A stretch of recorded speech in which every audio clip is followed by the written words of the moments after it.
ئەوە شاری کۆبانیە، شارێک کە پێش دەستپێکردنی شەڕی داعش 1778 ساختمانی مەسکونی بوو. هاوڕێیان، ئێمە ئەمڕۆ لەسەر گوڵکۆی کەسانێک کۆبووینەتەوە کە ئازایەتی، کارزانی و جەسارەتیان بۆ ماوەی چەندین ساڵ لە ناوشاری سنە، چەمشار، ساراڵ و بەرپلا، بانلەیلاخ، ژاوەرو و کامیاران و سەرشیوەکان خەو و خۆراکی لە هێزەکانی کۆماری ئیسلامی حرام کردبوو.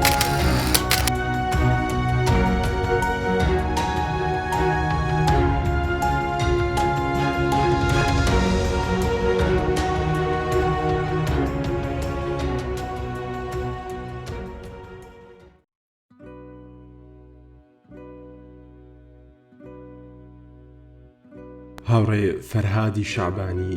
سیمای ناسرا و خۆشەویست،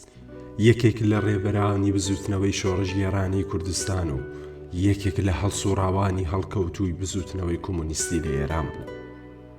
هاوڕێ فەرهاد شەعبانی چەندین ساڵ لە پێگەی ڕێبەری کۆمەڵە و حیزبی کۆمۆنیستی ئێراندا ئاڵا هەڵگری هەوڵ و تێکۆشانی بێپسانەوە لە ڕێگای ڕزگاری کرێکاران و خەڵکی زەحمەتکێش و دەست بەسەرکردنی مافەکانیان بوو. هاوڕێ فەرهاد شەعبانی لە ماوەی 42 ساڵ هەوڵی ماندووینە ناسانەدا چ وەک پێشمەرگە لە گۆڕەپانی بزوتنەوەی شۆڕژگێڕانەی خەڵکی کوردستان، چ وەک کرێکار لە جەرگەی خەباتی کرێکاری و چ وەک ڕێبەر لە دیاریکردنی ئاراستەی سیاسەتی تەشکیلاتی کۆمۆنیستی گەلێک یادگاری لە بیر نەکراوی لە دوای خۆی جێهێشتووە.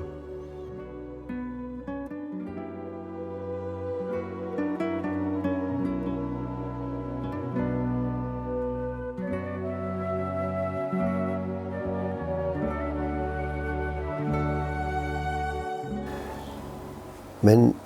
یەکەم جار لەگەڵ کاکە فەرهاد وابزانم ساڵی 1662 بوو کە چاومان بێکەوت، ئەو لەگەڵ واحدێکی جنوبی کوردستان بۆ تەقویەتی هێزەکانی موکریان هات بۆ دەوروبەری بۆکان، لەوێ بڵاویان پێکرد بۆ هێزانە و منیش لێشی لە بنکەکان دەگەڵ هاوڕێ فەرهاد ئاشنا بوو. ئەلبەتە پێشتر ناویم بیستە بوو تەبەن، بەڵام ئەوە زار بوو کە حزوری یەکترماندی زۆر زوو چۆن ناو دڵمەوە بەڕاستی زۆر هەستم کرد کە ڕەفیقێکی تازەی باشم دۆزیوەتەوە. ئەلبەتە فەرهاد دوجاریش ماوە لەو منتەقەیە زۆر چووە ناوچەکانی دیکەی موکریانیش وەکو شنۆ و پیرانشار و سەردەشت و لە هەمووانە کۆمەڵێک مەموریەتی بەڕێوە برد و لەگەڵ فەرهەنگی خەڵکی ئەو وڵاتە، لەگەڵ پێشمەرگەکانی، لەگەڵ تەواوی تایبەتمەندیەکانی منتەقەی موکریان زۆر زوو ئاشنا بوو، حتا لەهجە و زمانیشی وا لێ کردبوو کە هەماهەنگ بێ لەگەڵ لەهجە و ڕاوێژی خەڵکی منتەقەی موکریان و ئەو منتەقەیە. بەداخەوە ساڵێک بەسەر مەرگی هاوڕێ و هاوسەنگەر و ئازیزی هەمومان کاکە فەرهاد تێپەڕە بێ. ئەوەی ڕاستی بێت من لە تووری ئەو چەند ساڵەدا هەر جێگایەک تەماشاکەم فەرهادی تیابینم و کارێکی ئاسان نییە قسەکردن لەسەر هاوڕێیەک کە تەمەنێکی دوور و درێژ، تەمەنێکی توولانی لە هەموو بوارێکە، سیاسی، تەشکیلاتی، شەخسی، هەر جۆرێک ئینسان پێناسەی بکەی لەگەڵیدا تێکەڵ بووی و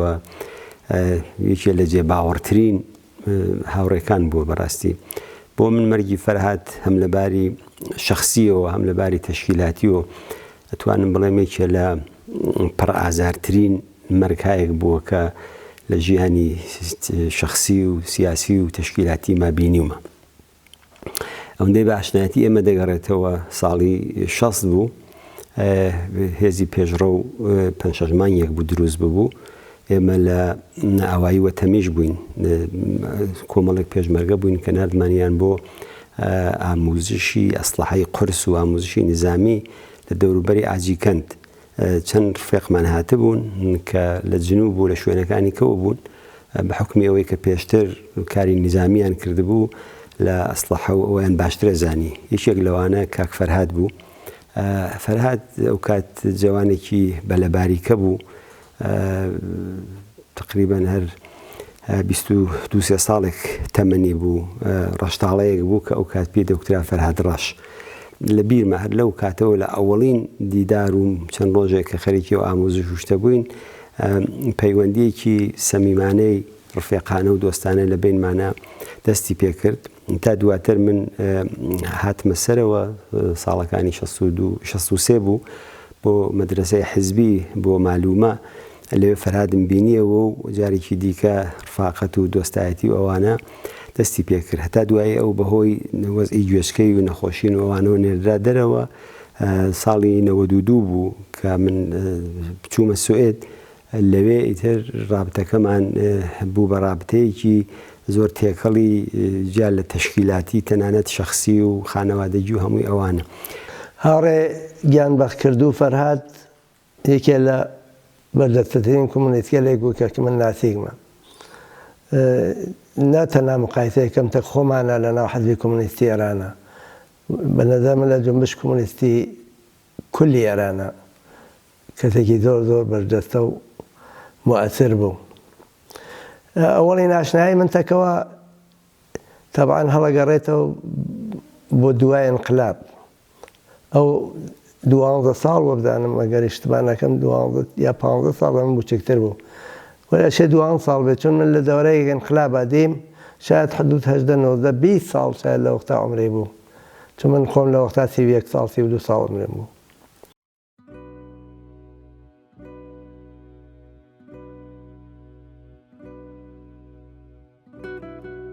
دەنگی دلێری ئەو ئازیزە بۆ دیفاع لە مافی ستەم لێکراوان و چەوساوەکان ئێستاش لە هەموو شوێنێک دەزرێنگێتەوە.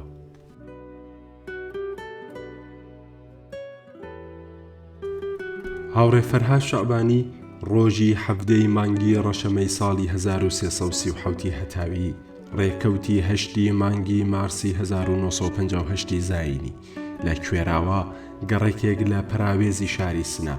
لە بنەماڵەیەکی هەژار چاوی بە ژیان پشکوت. 11 ساڵان بوو کە بۆ یارمەتیدان بە بژێوی بنەماڵە و دابینکردنی هەزینەی خوێندنی خۆی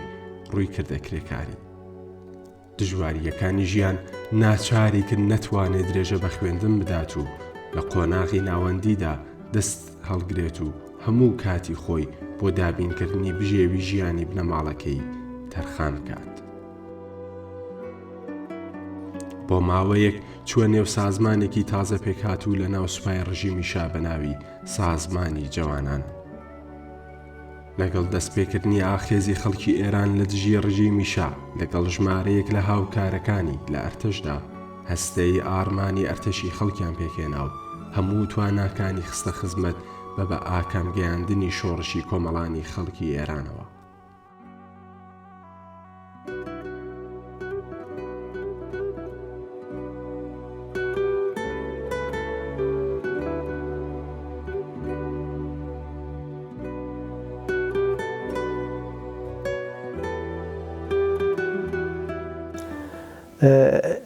ئەوەوان نظامی بوو هاوڕێ فەرهاد، بەنابەرین هەستێکیان دروست کردو لە پادگانی سنە بە ناو هەستەی ئارمان ئەرتەشە خەڵقی. ئێمەش گرۆیەکمان بوو لە شێخان و قەڵاچوالان و ئەوانە ناوێ بوو هەستەی ئارمان زەحمەتکەشان. هەرچمان هەستەی ئارمان بووین ئەوان ئەرتەشە خەڵقی بوون، ئێمە زەحمەتکەشان. هەر تکیشمان لە ناو سازمانە مۆجودەکانە خۆیان بە کۆمەڵە نزیک ئەزانی بە تایبەت هەستەی ئارمان ئەرتەش خەڵکی فرەترین ارتباطی تە کۆمەڵا بوو. هاوڕێ فەرهاد زیاترە چوو بۆ لای کۆمونیستی گەورە، ئەویش هاوڕێ بەداخەوە گیانبەخت کردووە ئەیوب ئەچوو ئەوێ دێ گزارشێ بووە یا دەستورالعەمەڵێ بووە یا شتێ بووە لەویەسەن هاوڕێ ئەیوب نەبەوی.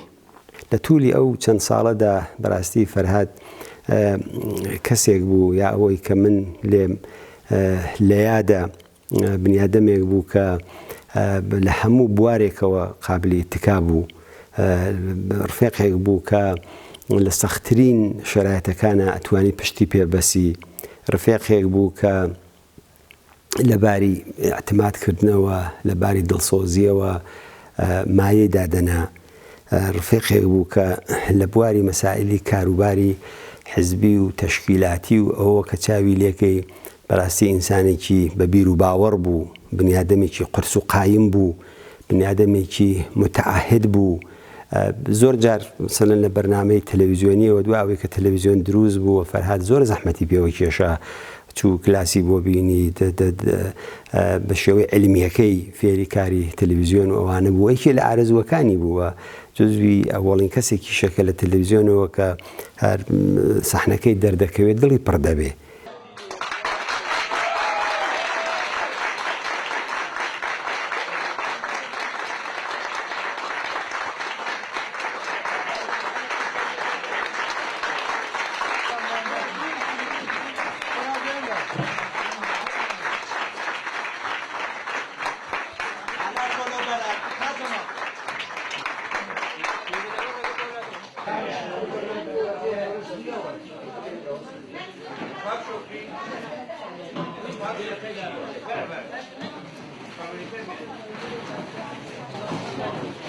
هەوڕێیان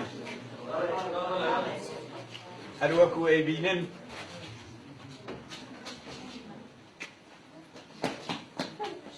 بە هەمەتی ئێوە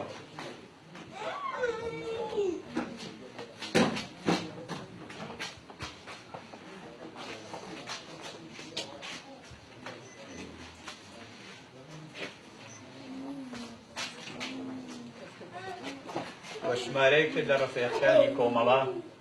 بلاخەرە دوای ڕەنج و مەرج زۆر تەلەڤیزیۆنی کۆمەڵە کەف دەکات.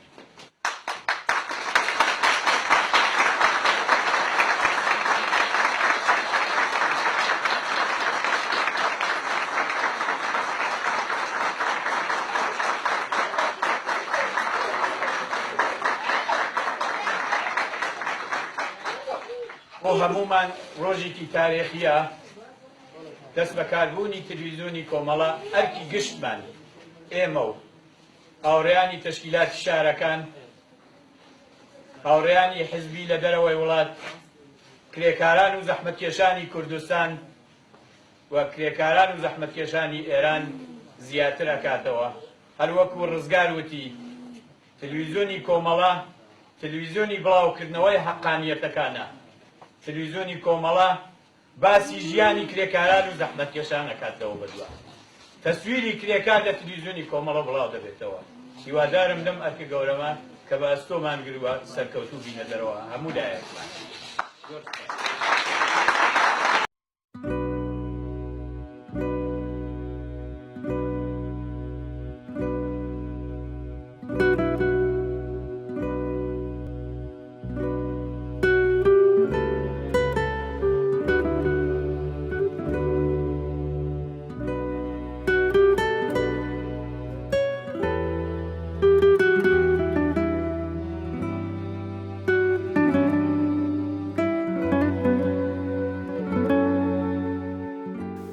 هات سەری ئێمەیەدا بە تایبەت ئێمە ڕەهبەر نظامیەکەمان عەلی گوڵچینی بوو و یەکێتر لە کەسگەر گەورە لە ناو گرووەکەمان هەبوو لەبار نظامیە و کە ئەفسەر ئەرتەش بۆویچ ئەو تەکەوان ئاسان نزیکایەتی کۆنی بوو. من چۆن ماوەیەک فرە لە سنە دوور بووم وەلێ ئەوان لە سنە نزیک بوون و بوون و ئەسان تەکەوانە ئەرتباط فرێ بوو، ئەرتباطی ئاوا بوو تەکمانە، یعنی هەم فەردی بوو، فەردەکانی ناتی هەم ئارمانی بوو. ئیتر بووینە پێشمەرگە تەبعاً ئەو ئەرتەش و ئەمانە بە کولی جێشت و ئەویش بۆ پێشمەرگە. من ئەڵبەتە پێشتر بوومە پێشمەرگە، هاتوومە بۆ شاری سنە بۆ ئەنجامدان وەزایفێک، ئەو شەڕی 24 ڕۆژە بەرەو لام ئەبێ بە پێشمەرگە دەورێکی زۆر بەرچاوی هەر لە ئەوڵە بوو چونکە دنیامێکی بێحەد فعال و فرز و لەبار فکریچەوە تیژ و لە وەختە جالبەوە بوو کە سیاسیش بوو چۆن کتێوە بوو بەشوەن ئەم جۆرە شتکە لەو بوو. ئیتر هاتین بووینە ببوونەوە من مەسەڵەن لە سنە نەمام هاتم بەرەو ناوەندی ئەو لە سنە بوو لە مەریوان بوو لە حتا ئەو شتێ بۆ پیران شاروانچە چوو بوو مەهابا دەزانم جیانی زۆر گەڕا بوو بە عنوان فەرماندەی نظامی تەک تیمەکەیە فرە گەڕیا و لە شەڕی 24 ڕۆژە دەقیقا نازانم نەقشی چۆن بوو وەلێ بێچوون و چرا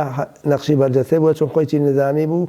استعداد نظامیگەریی لەمە دوانیشاندا چەندێ زۆرە و تەک هاوڕێ محەممەد دیمایی ناسراوە بە شوانی چا هێن بوو ڕەفێق بوو یا مەسەن تەک قوتوبەی گوڵپەروەرە کە لە ناو گروهکە ئێما بوو مەسەڵەن نەویش لە تەکەوی چا تەماسی بوو مەسەڵەن ئێمە تەمرین نظامی و ملاوەلامان لەژێر چاوەدەری عەلی و قوتبا بوو ئەویش کومەکیە کرد کولەن کەسێک بوو هەر لە وەڵۆ دیار بوو زۆر زۆر فعال و تەواناس و لەمە ئەوەڵین جارێکە دوای ئەم ماوە من چوومە ڕادیۆ کۆمەڵە و گرو تاسمان بوو چوومە ڕادیۆ کۆمەڵا و لە تو ئەم ماوە لە گروگەل نظامی و گوردانگەل نظامی و تیپی یانزەی سنە و ئەلەوانە دەوری بەردەستەیە بینی وەکو فەرماندەی نظامی منتا خۆ کەسێکیش بوو زۆر لە وەختای کە ئومور نظامیە گەڕیا جۆرێک کاریە کرد ئەوە نەبوو زۆر دیار بێ کارەکانی دیار بوو کەسێک لە نزیکە وایە زانی بەڵام بەعزە فەرماندەت تەبلیغات ئەکرێت چۆنە بێت چۆن نابێت زیاتر ئەناسکێ ئەویش بەو بۆنە و لە سەراسەرەوە کاپشوان مەسەڵ ناوی نەبوو وەلێ لە منتەقەی خۆیان لە هەر کوێ بوو فۆرەن لەیان ناسی بێ حەد و ئەناستەک مەردمی زەحمەتکێش و کەسکەل جۆر بە جۆرە هەر تیپێ بووای زۆر زوو نزیکە بووە زۆر تایبەتمەندیەکەیەوە بوو ڕەفێقانە و وەختی قسەیە کرد زۆر پڕچوور بوو زۆر بە محەبەت بوو بێ حەدیش حەساس بوو حتا ئەگەر مناڵێکی بدیایە زەربەیەکی خوارگە برسێتێکی لە خۆی نیشانداگە ناڕەحەتێکی نیشاندا ئەوە گیریانەوە فەوری ئێمە من چوومە ڕادیۆ تاگور و تاتورەوە دو ڕادیۆ لە دووە ئەو هەر لە تواو ماوە لە کارگەر نظامیا بوو ئەوەڵین جارێکە لە نزیکەوە دیمەوە من خۆم لە ڕادیۆ تەهیە کونەندەی بەرنامەی سەربازان بووم ئەویش بەرنامەیەکی ئاوردوو بزانێ بۆ پەخشە بێ لە ڕادیۆیانە ئەوە بووە باعیس کە ئیتر لەو ساوە و نزیکایەتی زۆرمان بوو بە یەکەوە کاری نظامی فرەتر وەک جاران نەما بوو فرەتر لە جنوبە مەسئول ئوردوگا و ئەملا ئەولا بوو ئێتوانی جارجارە سەری لە ئێمە باوە یا شتێ بنووسێ یا شتێ بێرێت وەمانە 2000 هاوڕێتیمان هەر بەردەوام بوو دوور و نزیک بەنامە و بێسیم و تەلەفۆنەوەوانە ئاگاداریەک بووین تا وەختێک کە انشعابی یەکەمین شعابی شعاب لەناو حزبی کۆمۆنیست و ئێران و کۆمەڵەدا ڕوویدا لە ساڵی 1991 1992 زاینی ئەو وەختە کاکبەرات بوو بە ئەندامی کۆمیتەی ناوەندی کۆمەڵە و لەو وەختەوەی تر ڕەفاقەتەکەمان زۆر لێک نزیکتر و چڕوپڕتر و بەردەوام ئێمە بەیەکەوە بووین بێدەوام بێکەوە هاوکار بووین کارمان دەکرد و بەڕاستی یەکێک لە خۆشیەکانی ژیانم ڕەفاقەت و هاوڕێیەتی بووە لەگەڵ هاوڕێ فەرهاد فەرهاد بەڕاستی کەسێک بوو زۆر تایبەتمەندی هەبوو ینی دەتوانم بڵام کەسێک بوو وەکو هەموو کەس نەبوو ناڵم نامەوێت مەسەلەن زیادەڕۆیی بکەم لە تاریفیدا واقعەن بەڵام حەقیقەتی ئەوەیە بەعزە خصوصیەتێک بوو کە تایبەت بە فەرهاد بوو یعنی لە خەڵکی دیکەدا ئەوانەمان کەمتر بەدی دەکرد مەسەلەن یەکێک لەوانە شور و شۆقی بوو فەرهاد بە حەدێک کارەکانی مەموریەتەکانی وەزایفەکەی بە شۆڕشۆ قۆبڕێوە دەبرد کە بنیادەم تەسەووری نەدەکرد کە ئەم کوڕا هیچ وەخت بیر لە ناکامی بیر لە شکست بیر لەوە بکاتەوە دائیمەن بیر لە سەرکەوتن دەکردەوە دائیمەن خۆی بە سەرکەوتوو دەزانی حتا ئەگەر لە مەموریەتێک لە شوێنێکدا ناکام بووە ئەمە ئەم ڕۆحیەی تەنیا بوو خۆی نەبوو بەڵکە ئەو ڕۆحیە و ئەو ورەیەی لە دەوروبەری خۆشی پەرە پێدەدا تەکسیری دەکرد بەڕاستی فەرهاد لە هەر شوێنێک بوو بێ لە هەر واحدێک بوو بێ لەو واحدەدا لەو مەرکەزەدا کە کاری کردو ناومێدی و ئەحساسی زعف و شکست و ئەوانە قەت بەسەر ئەو جەمعەدا زاڵ نەبووە هەمیشە هەوڵی داوە ئەو ئەنێرژیە ئەو توانایی کە خۆیەتی بە دەوروبەریشدا بڵاوی کاتەوە یعنی دەوروبەری خۆشی بە ڕەنگی خۆی دەربێنێ ئەمە تایبەتمەندی بوو لە جێبەرە تایبەتمەندیشی دیکەی فەرهاد بەڕاستی ماندووی نەناسی بوو فەرهاد هیچ وەخت بێکار نەبوو ینی مەگەر خەوتبایە دەنا هیچ وەخت خۆی هیچ وەخت نەبوو کە تۆ نەبینی کە فەرهاد خەریکی کارێک نییە ئەگەر هیچ کارێکی نەبووایە دەستی دەکرد بە یادداشتنووسین و هەموو خاتراتی ڕۆژانەی خۆی یعنی ئەوە گەنجینەیەکی زۆر زۆر بە نرخەکە بۆ ئێمە ماوەتەوە لەو ڕۆژانەوە کە هاتوۆتە پێی ناوتە ژیانی پێشمەرگایەتی و بە ماموریەت بۆ لاوەلادا چووە ئێوارەی هەر ئەو ڕۆژە شەوی هەر ئەو ڕۆژە ئەو پەڕەکەی ڕۆژی دواییەکەی چی بەسەر هاتووە چی دیوێتی چه ئەرزیابێکی بۆ چه ڕەخنەیەکی بۆ چه هەست و ئەحساسێکی لە کار و مەموریەتەکەی وەرگرتووە هەمووی هێناوەتە سەر کاغەز ینی هەزاران سەفحە کاغەز ئێستا بە قەڵەمی کاکە فەرهاد ڕەش کراوەتەوە کە تاریخی ڕابردوو نییە بە ڕێوایەتی ئەمڕۆ بەرکە تاریخی ئەو ڕۆژەیە بە ڕێوایەتی هەر ئەو ڕۆژە و ئەوانە خۆت دەزانن کە ئەمە گەنجینەیەکی زۆر بربایخە بۆ هەر کەسێک کە بیهێوێت لێ کۆڵینەوە لە مێژوو بکە ڕووداوەکان و حەوادثێکە لە کۆمەلگای کوردستان لە ژیانی پێشمەرگایەتی لە ژیانی شەخسیدا هەموو ئەواندا بۆی پێشاتوە ئەوانە سێ لێ کۆڵینەوە لەسەر بکە ئەوە هەمووی سەرچاوی زۆر بە نرخی هەیە جزئی ئەو بنیادەمانە بوو کە زۆر بە معنایەک دڵناسک بوو ئەحساساتی بوو بەڵام ئەحساساتێکی شۆڕەژگێڕانە هەنی کەسێک بوو کە وەختێک مەسەلەن باسی هەر لە تەلەڤیزیۆنەوە باسی بێعەداڵەتی دەکرا باسی ستەم دەکرا باسی نابەرابەری لە ژنان دەکرا لە کرێکار دەکرا لە زەحمەتکێش دەکرا فەرهاد دڵی پڕە بوو و ئەوە لە تەعەلقێکی عەمیقەوە سەرچاوەیە گر کە بە ئینسانی کرێکار و زەحمەتکێش و ئازادی خواز بووی فەرهاد بنیادەمێکی فەوق العادە تەشکیلاتی بوو لە باری کاری تەشکیلاتیەوە زۆر زۆر متعاهد بوو ئەگەر کارێکی پێدەست پێدرا مەسەلەن ڕاگەیاندنێک بنووسێت هەر وەختێک بوو وایە تا ئەو ڕاگەیاندنەی تەواو نەکردایەت و بە نەتیجەی نەگەیانایە دەستی هەڵناگرت یا ئەگەر کارێکی مەسەلەن مەئموریەتێکی پێدەست پێدرا تاک مەئموریەتەکەی ئەنجام نەدایێت ئۆقرەی ناگرت بەردەوام مەشغوڵە بوو لە وەختی وایە مەسەلەن لە ماڵی دەبوویت تەلەفۆنێکی بۆ داهات کارێک بوو گزارشێک بوو خەبەرێک بوو دەبوو بینێرێ بێگا بە جێگایەکی دیکە نان و ئاو و خورد و خۆراکی لە خۆی حرام دەکرد دەبوو ئەو کارەی بکردایەت و بەڕاستی جزوی ئەو ڕفێقە هەرە باشانە بوو لە ناو تەشکیلاتی ئێمەدا لە ئاستی ڕاهبەریدا کە کۆڵەکە بوو جزوی ئەو ئینسانانە بوو کە ئتکای پێدەکرا جزوی ئەو بنیادەمانە بوو کە ساغ بوو لەسەر بیر و باوەڕی لەسەر ئەهدافی لەسەر ئارمانەکانی لە تەشکیلاتی ئێمەدا چەند جار کێشە و مشکلات و ئەوانە هاتە پێشەوە فەرهاد قەت لەو خەت و ڕێبازەی کە من لام وایە خەت و ڕێبازێکی کۆمۆنیستی بوو لە ناو کۆمەڵەدا لە ناو حیزبی کۆمۆنیستی ئێراندا هەرگیز لای نەدا هەرگیز بەم لاولادا نەچوو لەسەر بیر و باوەڕی زۆر قایم و ساغ بوو بێزگە لەوە ئەو لە شوێنێکا دەژیا لە وڵاتێکا زیندەگی کرد کە زۆر بەڕاحەتی دەیتوانی پلەپایە و مەوقعیەتهایەکی اجتماعی و ئیداری و ئەوانە بەدەستبێنێ زمان باش فێر ببوو چەندانە کورس و ئەوەی خوێندبوو بۆ کاری ڕۆژنامەوانی لە ئیتحادیەی کاریگەری لە سوێددا فعال بوو چێرەێکی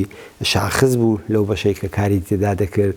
بەڵام سەرڕای هەمووی ئەوانە ئەو تەعهودی بە مبارزەیەکی دیکە لە شوێنێکی دیکە بەڕاستی مەشغەڵەکانی بوو ئەو کاتانێشکە لەسەن لە وڵاتی سوێد بوو بەڵام واقعەتی ئەوە بوو کە بە جەستە لەوێ بوو بە ڕۆح بە فکر فەرهاد هەر لە کوردستان بوو هەر لە شاری سنە و لە گەڕەکە فەقیر نشینەکانی ئەوێ و لە منتەقەی ژاوەرۆ و کەڵاتەرزان و شوێنەکانی دیکە بوو یعنی ئینسانێک بوو کە تعلقی بەو ئارمان و هەدەف و بەو خەڵکە بوو کە خۆشی دەویستن و ئەو خەڵکەیش کە فەرهادیان خۆش دەویست هەر وەختێکیش کە چاو دەورانەی کە نەخۆشینەکەی دەستی پێکرد و عەلەنی بووەوە و کومیتەی مەرکەزی کۆمەڵە ڕاگەیاندنیدا هەردوای ئەوە مەوجێک لە نیگەرانی لە ناڕەحەتی لە هاودەردی لەگەڵ بنەماڵەکەی هاوسەری منداڵەکانی لەگەڵ کۆمەڵە لایەن کۆمەڵانێکی بەرینی خەڵکەوە دروست بوو هەمووی ئەوانە نیشانیان دەدا کە فەرهاد وەکو ڕێبەرێکی کۆمۆنیست چ جێگە و پێگەیەکی لە ناو دڵی جەماوەری کرێکار و زەحمەتکێش لە کوردستان و تەنانەت لە ناوچەکە و لە ناو خەڵکی دەرەوەدا بوو مەرجی فەرهاد هاوکات بوو لەگەڵ ئەوەی کە ئێستا کۆرۆنا مابوو لە سوێدا تازە ئیجازەیاندا بوو و حتا بە ئیجازەوە قەرار بوو کە مەراسمی خاکسپاریەکەی بۆ بەڕێوە بچێ لە دەیان و زیاتر لەوە لە شارەکانی وڵاتی سوئێد و لە 15 دانە وڵات هەر لە کانەدا و فینلاند و نروێژ و ئاڵمان و دانیمارک و وڵاتانی دیکەەوە کۆمەڵێکی زۆر لە تێکۆشەرانی سیاسی لەوانەیە کە چ لەگەڵ فەرهاد هاوسەنگەر بوون ئێستا لە ڕابردوودا چ لەوانەیە کە دەیان ناسی لەو شەرایەتەدا کە ئێستا نیگەرانی لەو نەخۆشینە ماڵوێرانکەرە سێبەری بەسەرسەری ئەو جامعەوە دەخولایەوە هاتن و بەشداریان تێدا کرد لە ساڵۆنی مەراسمەکەیدا کە بە ئیجازە وەرگیرا بوو پڕ ببوو لە هەڵسوراوان و فعالینی سیاسی لە ناوچاوی هەر کەسێکە خەم و پەژارەیەکت دەدی کە هەر کەسێک هەستی دەکرد کە ئازیزێکی خۆی لەدەستداوە هەموو کەسێک نگەران بوو بێتاقەت بوو چاوی زۆر کەس بە فرمێسک بوو و ئەوە نیشانەی جێگە و پێگەیەک بوو کە فەرهاد بووی جیهلەوە لە ناو خۆی وڵات هەرو کاتی کە ڕۆژە پێش ئەوەی کە گیانی بەختکە ئەو مەراسمەی کە گیرا خۆی سخۆڕانی تێدا کرد خۆی دەیزانی تێدا دەچێت بەڵام سخۆڕانێکی زۆر پڕ ئەحساسی کرد ئەوەی کە دەنگی تەنانەت بە باشی دەرناهات لە حاڵەتێکی ئەوەدا بوو کە دەزیانی ئاخرین دکتۆرەکان پیان وتبوو بە خانەوادەکەیان وتبوو دەیزانی ئاخرین لەحزەکانی ژیانیەتی بە چه ئەحساساتێکەوە چۆن قووەتی قەلبیدا بەخۆی ئەوەی کە زۆر جار قووەتی قەلبی بە هەمومانەدا بۆ خەباتکردن بۆ مبارزەکردن بۆ سووربوون لەسەر ڕێگا و ئەهداف ئەو قووەتی قەلبەی بەخۆیدا جارێکی دیکە لە سەحنەی تەلەڤیزیۆنەوە دەرکەوت وە چه خاترەیەکی لە ناو کۆمەلگای کوردستان و لە ناو ڕیزی هێزی پێشمەرگەی کۆمەڵەدا بەجێهێشت.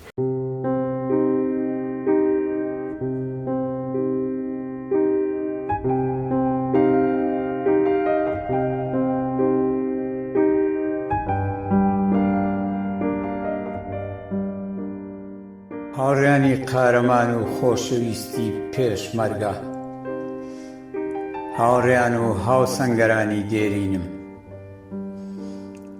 جەماوەری ئازادی خواز و خۆڕاگر لە کوردستان بەخێر بێن بۆ ڕێوەڕەسمی ساڵ ڕۆژی گیان لە دەستانی یەکەمین پێشمەرگەی قارەمانی کۆمەڵە هاوڕێ خانەی معینی. بەڕێزان، ئەگەرچی ئەم ڕۆژە وەکو ڕۆژی گیان لە دەستانی هاوڕێ خۆشەویست هاوڕێ خانە ناولێنراوە، بەڵام لەم ڕۆژەدا ڕێز لە یاد و بیرەوەریەکانی هەموو پێشمەرگەیەکی کۆمەڵە دەگیرێت کە لە ڕێگای ئارمان و ئامانجەکانی کۆمەڵەدا گیانی ئازیزیان بەخت کردووە. هاوڕێانی قارەمانی پێشمەرگە، ئەندامانی کۆمەڵە و حیزبی کۆمۆنیستی ئێران، جەماوەری خەڵکی قارەمانی کوردستان، ئەگەر ئێستا و هەزاران جاری تریش لێم بپرسن گەورەترین شانازی ژیانت کامەیە، وەڵام ئەدەمەوە و ئەڵێم 42 ساڵ پێشمەرگایەتی کۆمەڵە و چەکی پڕ لە شانازی کۆمەڵە لە شانکردن. لەوە پڕ لە شانازی تر بۆ من ئەوەیە کە هاوڕێیانم ئەم فەخر و شانازیەیان بە من بەخشیوە و ئەم ساڵیان بەناو منەوە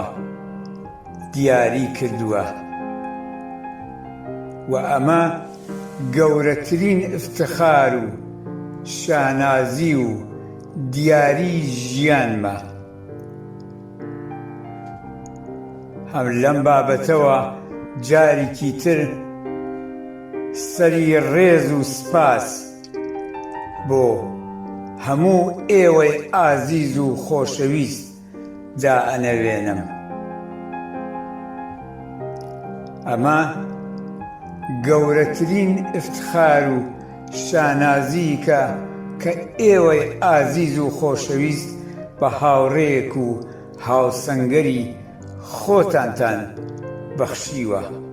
هاوڕێیانی ئازیز و خۆشەویست، هەڵگرتنی چەکی پڕ لە شانازی کۆمەڵە یەکەمین ئفتخار و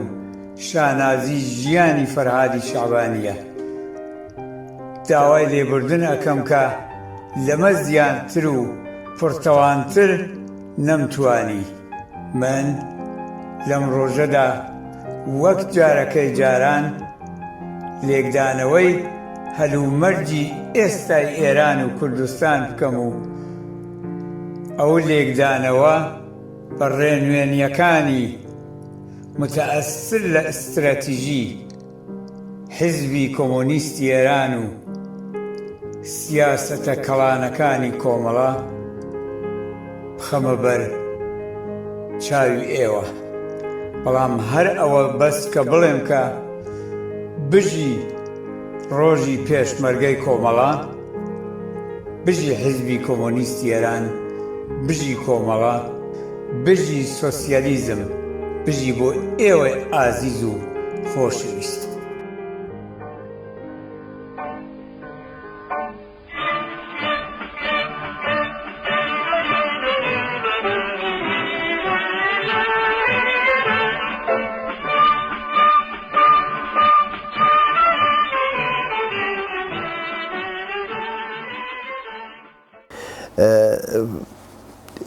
ئەوڕێ فەرهاد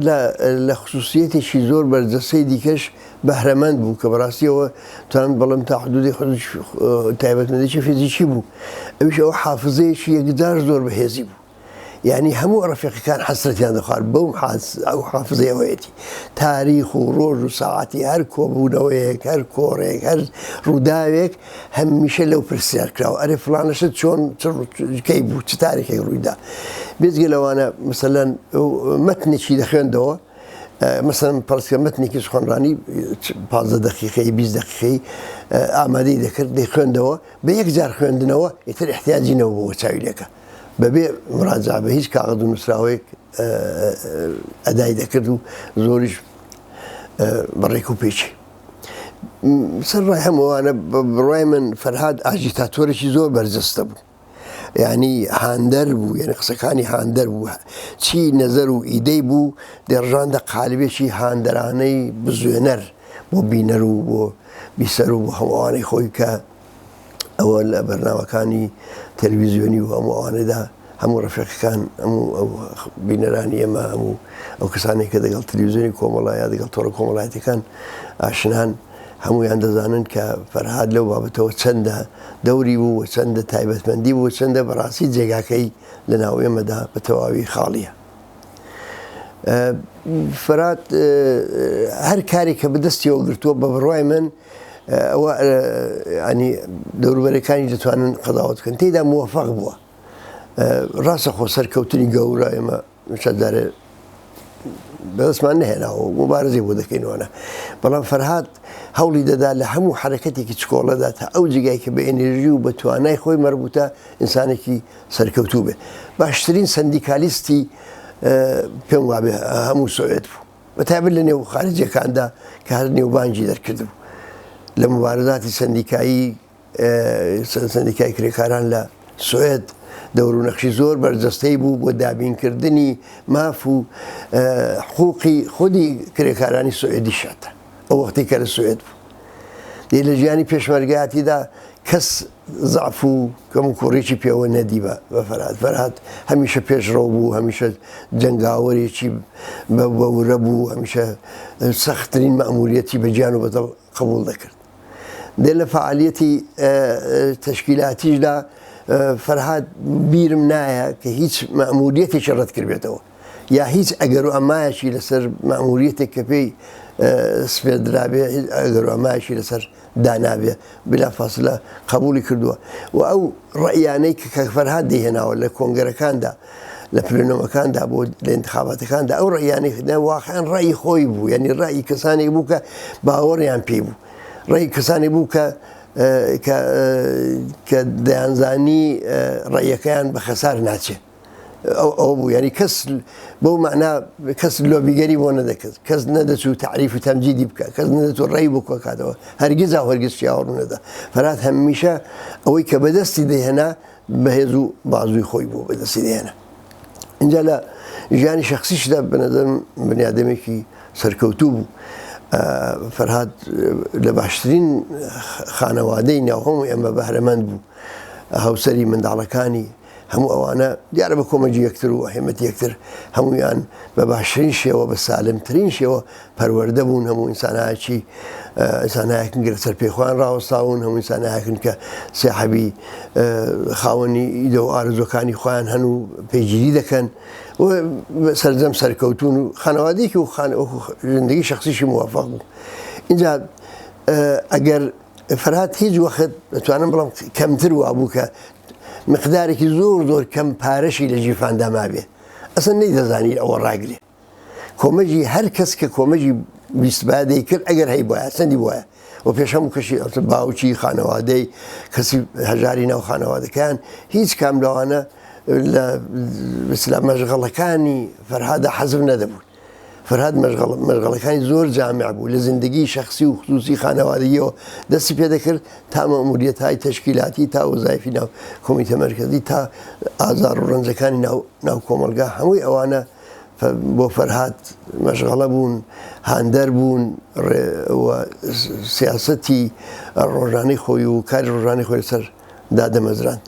کەسانی وەکو فەرهاد جێگە و پێگەیەکی تایبەتیان هەم لەو مبارزەیەدا هەم تەئسیراتێکە لە هەر بابەتێکەوە لە ژیانی پێشمەرگانمانە، لە کاری تەبلیغاتیمانە، لە ڕێنوێنیدان و ڕێنوێنیکردندا، لە بەرەو پێشبردننی ئەو خەبات و مبارزاتەدا و هاودڵی و هاودەنجی لەگەڵ خەڵکی کرێکار و زەحمەتکێش لە ناو کوردستان و لە ناو ئێران بووی جێگای زۆر خاڵیە و من دڵنیام بەوەی کە بە ئاسانی کلێنی ئەو نەوع کەسانە پڕ نابێتەوە، هەروەکو کلێنی زۆریەک لە ڕاهبەرانی ترمان کاک فواد، کاک سدیقی، دکتۆر جەعفەر، ئەو هەموو کادرە لێ هاتووەی کە جانیان بەخت کردووە پڕ نەبووەتەوە جێگە و پێگەی کاکە فەرهادی ژوایە. بۆیە ئێستەیش کەماکان پێم وابێ پێم وایە باشترین ڕێزگرتن لە فەرهاد و فەرهادەکان تەنها و تەنها درێژەدان بە ڕێگایەنە، تەنها و تەنها سووربوون لەسەر ئەو سنەت و ئارمانانەیە، ئەو تۆی فکریەتەیە کە چاندویانە کە ئەویش بەلای منەوە شتێک بەغەیرز بیر و باوەڕی کۆمۆنیستی، بەغەیرز ئازادی خوازی، عەداڵەت خوازی، بەرابەری خوازی و سووربوون لەسەر ئارمانێک نییە کە فەرهاد یەکێک لە باشترین تێکۆشەران و ڕێڕەوانی بوو. بۆیە لە ماوەیەکی ئاوا کورتە قسەکردن لەسەر هاوڕێیەکی ئاوا کە زیاتر لە 40 و چەند ساڵ لە تەمەنی خۆی لە پێناوی مبارزە و لە پێناوی خزمەتکردن بە ئارمانی بەرزی کۆمۆنیستی داداناوە بە خزمەت بە ڕزگاری کرێکار و زەحمەتکێش داناوە. بەڕاستی کەس ناتوانێت بڵێ من ئەتوانم ئەو ئەدای دەینە بکەم نسبەت بە ڕفێقێکی ئاوا. ئەتوانم فقط نیسانی احساسی خۆی لەواقع لەو چەند دقیقەدا دەرببڕێت و هیواخواز بم بۆ سڵامەتی هاوسەر و منداڵەکانی بۆ درێژە پێدان بە ڕێبازەکەی و بەوەی کە ئەو بزوتنەوەی ئێمە ئەو خەباتەی کە دەیکەین بە دڵنیاییەوە فەرهادانێکی دیکە پەروەردە دەکات، گەنجانێکی دیکە ئەوڕۆکە جەسوور لێبڕا و دڵسۆز لەسەر ئارمان و ڕێبازەکانی کاکە فەرهاد و کاکە فەرهادەکان دێنە ناو ڕیزەکانی ئەو تەشکیلاتە و نایەڵن ئەو سەنگەرە و ئەو خەبات و مبارزەیە چۆڵ بێ. بۆیە من پێم وابێ کاک فەرهاد یەکێک لەو کەسانەیە کە ئێستا تەنانەت مەرگیشی فەرهاد ئەگەر کاتی حیاتیدا لە کاتی ژیانیدا کۆکەرەوەی خەڵک بوو بۆ ئارمان و ڕێبازی کۆمەڵە و سوسیالیستی لە کوردستان و ئێران بەڕاستی لەو سەردەمە تاڵەی کۆڕۆنا و ئەوەشدا مردنەکەیشی گیان بەختکردنەکەیشی هەر کۆکەرەوەی بە هەزاران و بڕە بە دەیان هەزار کەس بوو لە دەوروبەری ئەو ڕێبازە و لە دەوروبەری ئەو فکرە و ناوی بۆ هەمیشە لە دڵمانە دەمێنێتەوە. جارێکی دیکە درود دەنێرم بۆ یادی و بەڕاستی کەلێنی نەبوونی فەرهاد لە ماوەی ئەو یەک ساڵەدا چ لە ژیانی شخصی چ لە ژیانی حزبی و جەمعیمانە من بە تەواوی هەستی پێەکەم و یادی بەرز و بەڕێز بێت و فەرهاد گیان قەت فەرامۆشت ناکەین.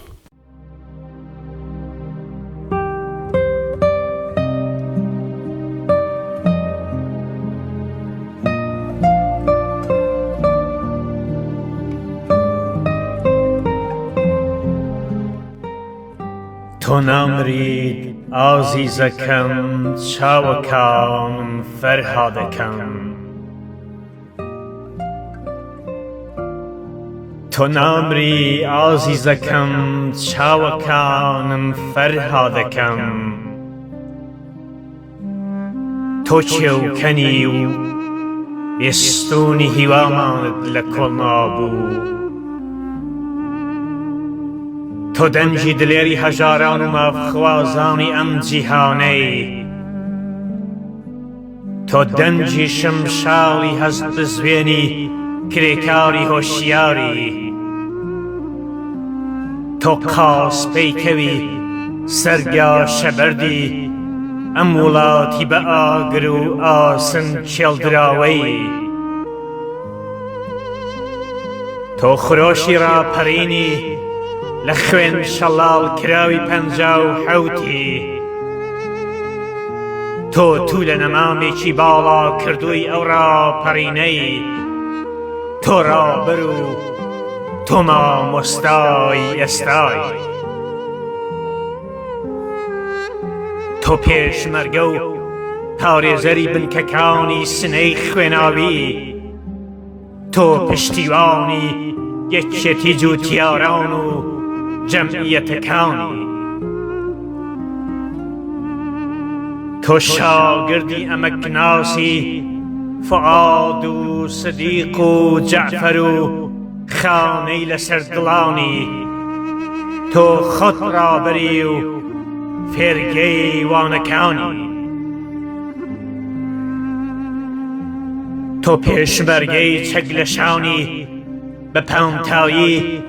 ئەم وڵاتی پڕ لە ژان و ئازارەی، تۆ قاسپەی ئەو چەکەی کە لە ڕۆژی سەخڵەتدا بەسەر دوژمندا دەبارێنی، تۆ پێشمەرگەی کۆڵنەدەری مێژوو شاهیدیت بۆ دەدات، لە ئاسمانی بێ ئەستێرەی ئەم وڵاتە ڕەش پۆشەدا تۆ ئەستێرەیەکی گەش و درەوشاوە بوویت، تۆ کۆمەڵەیت دەنجی هەخوازی خەڵکی چەوساوەی، تۆ دەنجی کب نەکراوی ژناونی ژێر پەچە و حجابی زۆرە ملەی، تۆ دەنجی دلێری دایکانی جەرگ سوتاوی کە جلوبەرگی خوێناوی ڕۆڵەکانیان کفنی دوا منزڵگەیان تۆ ناوەی کۆڵبەری بە گول لە پێکراوی دەستیدا و گیرکەری تۆ دەنجی شۆڕش و هیوای گەشی دوا ڕۆژمان بوویت تۆ دەم بە بزە لێو بە پێکەنین و بێگرێ و کۆڵ بوویت تۆ ساف و سادە و دڵپاک وەک هەژارانی ئەم وڵاتە بوویت تۆ دەنجی دلێری مافخوازی و نرکەی شێراونەی دژ بە بێعەداڵەتی بوویت تۆ مرەکەبی ئەو قەڵەمانەی کە مێژوو وەک خۆی سوور دەنووسێتەوە هاوڕێم ئازیزەکەم فەرهادەکەم برا گەورەکەم ڕەنجت زۆردا زۆر ماندوو بوویت و ماندوو کرایت و ئومێدت زۆر لە دڵدا بوو کار و ئەرکمان زۆر مابوو کاتی ئەم کۆچە ناوادە و بەپەلە نەبوو ڕێگامان سەخت و دوژمن کەڵپەی لێتیش کردوین و بە مەرگت شای لۆغانیەتی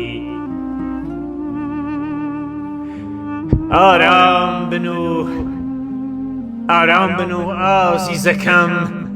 هاوڕێم باوکی ئارامەکەم ئەم ڕێگا دوور و درێژە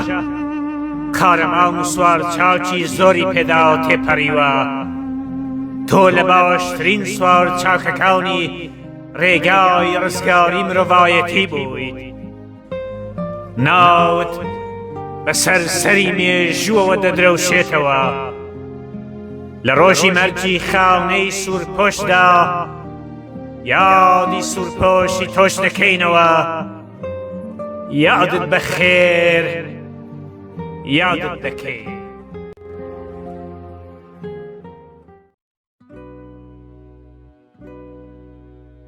لەو ڕۆژەوە تا کۆتاییەکانی ژیانی هیچ مەیدانێکی لە هەڵسوڕانی کۆمەڵە و دواتر لەگەڵ پێکاتنی حزبی کۆمونیستی ئێران نییە کە تێیدا دەوری کاریگەری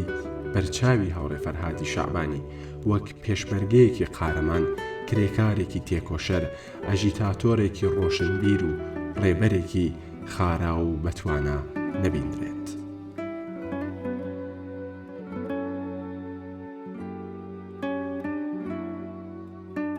هاوڕێ فەرهادی شەعبانی لە دوایین هەناسەکانیدا باوەڕی خۆی بە ئاوات و ئامانجەکانی لە چەند ڕستەی کووردا هێنایە سەرزمان و سەرنجام بە کەلامی بژی سوسیالیزم چاوەکانی لێکنا.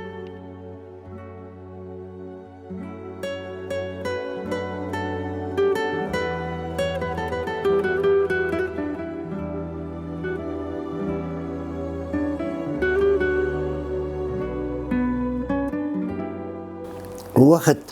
لە زیندگی فەرهادە زۆر مهم بوو هیچ کاتێکی بە فیڕۆ نەدەدا هەروەکو ئەرزم کردن هیچ وەخت نەدەدی کە فەرهاد بێکار بێ. فەرهاد خصوصیەتێکی تایبەتی دیکەش هەبوو ئەویش ئەو ڕەفەکان دەیناسنەوە ئەوانێ نزیکەوە بوون ئەویش ئەوە بوو کە زۆر عاتفی بوو یعنی زۆر عاتفی بوو و دەگەڵ دەرد و ڕەنجی هەموو کەس خۆشی جارێکی ئەو ڕەنج و دەردەی دەبوردە دەرونی خۆیەوە زۆر جارێمە حتا لەوبارەوە دەمانکوت کاکە فەرهاد زۆر لە خۆتی سەخت مەگرە بەڵام بارها و بارها دیومانە کە بەدیتنی سەحنەیەکی ئازاردەهەندا ڕەنجی کەسێک مشکلێکی کە بۆی چارەسەر ناکرێت بە تایبەت وەختی ئەحساسی دەکرد لە چارەسەرکردنی گیر و گرفتێک مشکلێک ناتەوانە دڵی پڕ دەبوو و فرمێسک بە چاوەکانیدا داهاتە خوارەوە بارها و بارها هەموو کەس شاهیدی ئەو سەحنەیە بوون لە فەرهادە. بەڕاستی من نازانم باسی چ بکەم لەوەری فەرهادا کە حەقی مەطلب ئەدا بکە بەڵام ئەوەندە دەزانم کە لە دەستچوونی فەرهادی شەعبانی خەسارەتێکی گەورە بوو بۆ کۆمەڵە بۆ حیزبی کۆمۆنیستی ئێران بۆ کۆمەلگای کوردستان بۆ خانەوادەکەی بۆ هەمومان بڕاستی. یەکێ لە گەورەترین دەربەگەلێکە خواردمان لە ماوە مەسە من بە تەجروبای خۆم لە ماوە زۆر گیانبەخت کردوم تەوان دیگە و لە پاڵیان نابووگم منیام گەل گەورەیەک وەک سدێق وەکو دکتۆر جعفەر وەکو خەسڕ ڕەشیدیان وەکو خودی کاشوان وەکو خودی عەلی گوڵچینی و ناسراوە سەلاح ڕەش ئەمانە ئەمیشە چێتە بە نەزەرمەوە چێتە پاڵەوانەوە چێتە پاڵ کاک فوادەوە چێتە پاڵ گیانبەخت کردووی ڕەفیقی هەوڵین پێشمەرگەمان خانەوە خانەی موعینیەوە ئەچێتە پاڵ ئەم شەهیدە گەورەگەلە و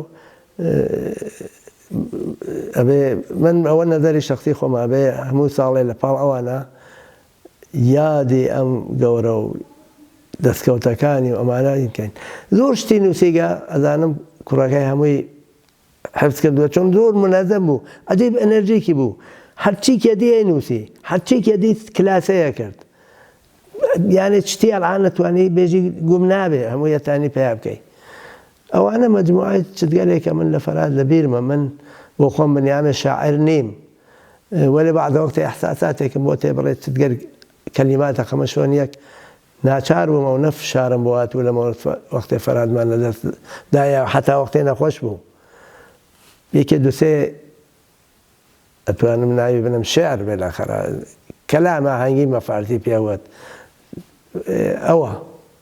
ئەوانم دانیا کە مقدارێ ئارام بمەوە بەڵام هەرگیز بۆ ئەو ئارامشە پەیا ناکەم بەبوونەوە زۆر زۆر لە نزیکەوە دەیبووم و ئەزانم چ ڕۆحێکی عەزیم چ کۆمۆنیستێکی گەورە چ ڕەزمەندەیەکی انقلابی بوو ئەوانە قسەکان.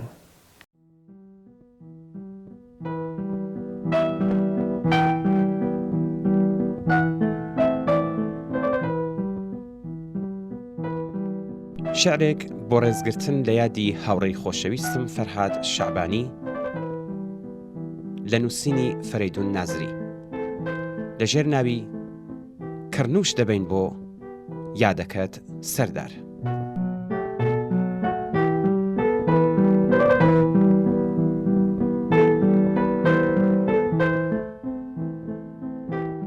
فەرماندە فەرهاد ساڵێ بەسەر چوو سوورە گوڵ بێت تۆ لە باخان وشک بوو فرمێسکی جۆگە لە سینەی کوێستان بە گریان ڕۆی بۆ دڵی دەریاکان قەناری ناڵان بولبول تازیەبار سەیرە و قومری مات و بێقەرار کزە ئاویەر ڕەشپۆشە ئارێز لە بۆ کۆچی تۆ پێشمەرگەی بەڕێز ڕیزی شۆڕەبی لە قەراخ جووبار کڕنوش ئەبەن بۆ یادەکەت سەردار.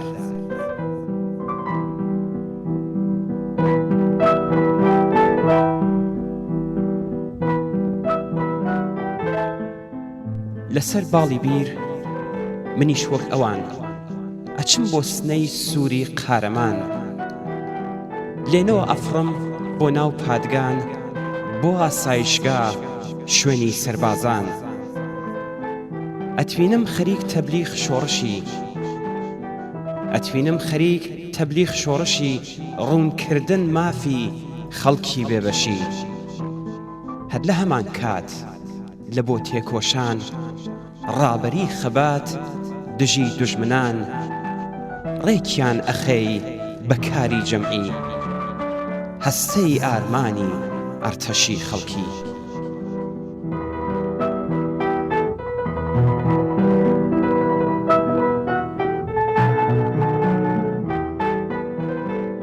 لە پادگانەوە ئەچما کوێراوە شوێنی ژیانی خەڵکی بێئەنوا لە بۆ نەمانی خەم و پەژارە ڕزگاری لەدەست هەرچی ئازارە لە ژن و پیاک ڕۆڵەگەل ئازا جەمیانەوە ئەکەی بۆ لێدان شۆڕا ئێژی بێبەشان وەختی هەسانە شۆڕشی خەڵکە لەم کوردستانە هاتگنە مەیدان بەرهەمهێنەران بۆ تێکشکانی گشت چەوسێنەران.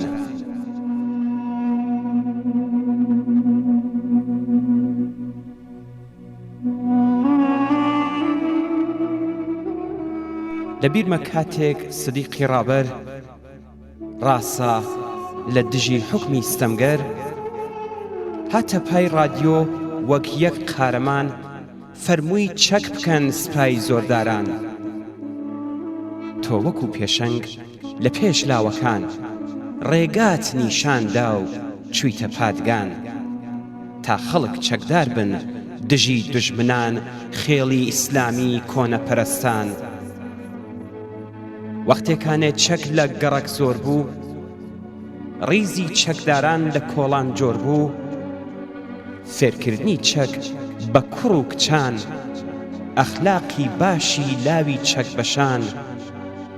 بوو بە ئەرکێکی گرنگ لەسەر شان جێبەجێتان کرد بە دڵ و بە گیان.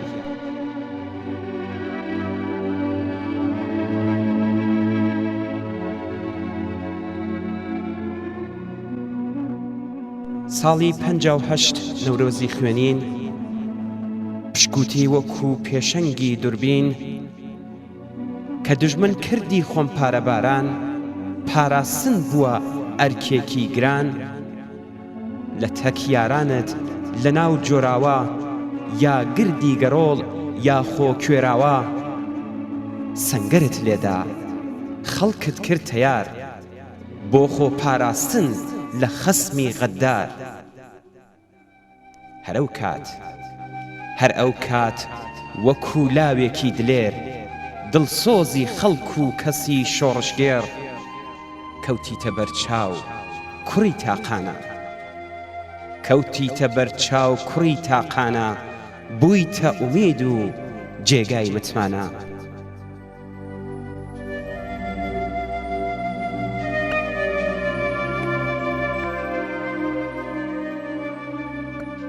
کە وەفتی دوژمن هات بۆ فریودان بۆ درۆوتن کڕینی زەمان سەرشۆڕیانی کرد سدیق شۆڕشوان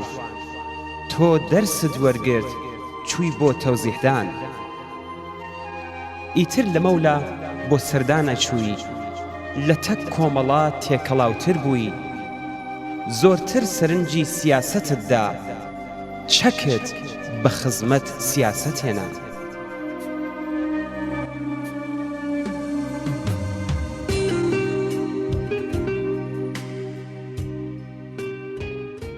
ئەوە چوویتە ناو شەڕەکەی بەهار 24 ڕۆژ بۆ دیفاع لە شار بۆ خۆت وەک یەکێک لە پێشمەرگەکان لە ژێر ڕابەری عەلی قارەمان یان فەرماندەهی ژیرانەی شوان بەهێزترت کرد سەنگەری شێخان. یا چوویتە سەنگەر لە گردی گەڕۆڵ بەکارت هێنا ئەنواع چەک و چۆڵ تا بە بوێری لەگەڵ هاوڕێیان تێکی بشکێنن هێرش دوژمنان.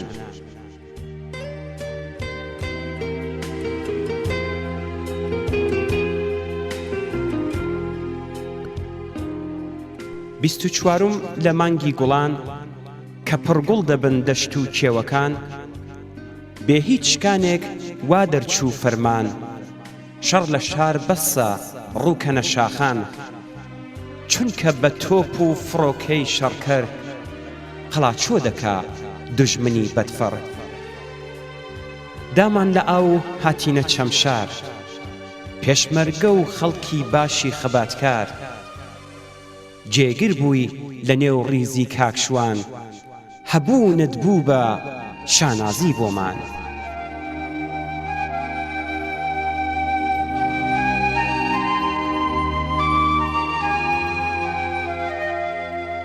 کە یادت بووە هێزی ئەژنۆمان سوورە گوڵ هەڵسا لە خەوی زستان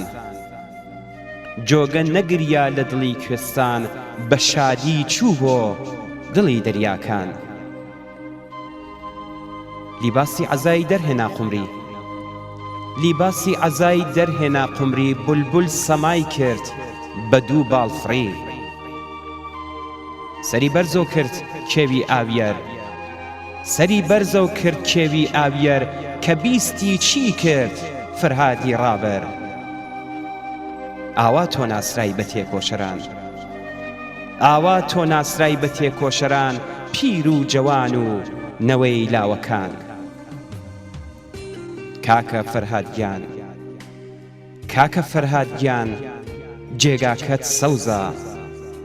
ئەخلاق و کردەت لامان پیرۆزە